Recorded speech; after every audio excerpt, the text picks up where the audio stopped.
If anybody should be able to understand evolution, it is me. Because I make molecules for a living.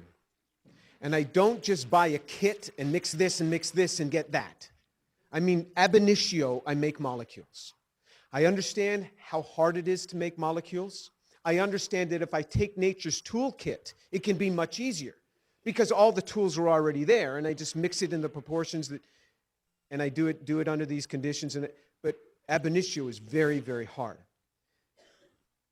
I don't understand evolution, and I will confess that to you. Is it okay for me to say that I don't understand this? Is that all right? I know that there's a lot of people out there that don't understand anything about organic synthesis, but they understand evolution. I understand a lot about making molecules. I don't understand evolution. And you would say that, wow, I must be really unusual. Let me tell you what goes on in the back rooms of science.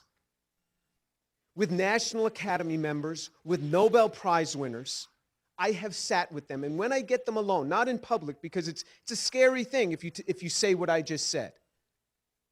And I say, do you understand all of this, where all of this came from and how this happens?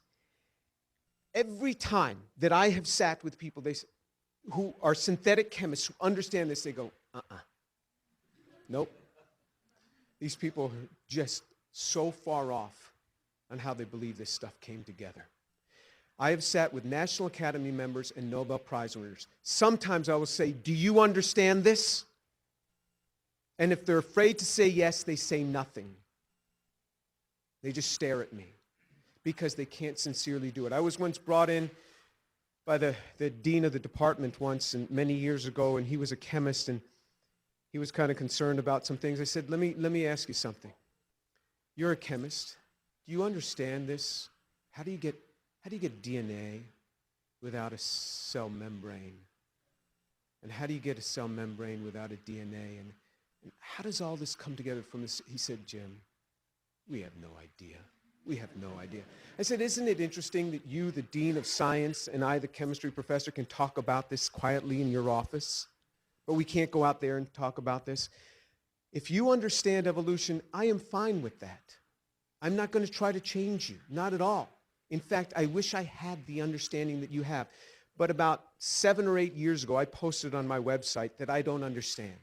And I said, I will buy lunch for anyone that will sit with me and explain to me evolution, and I won't argue with you until I don't understand something. I will ask you to clarify.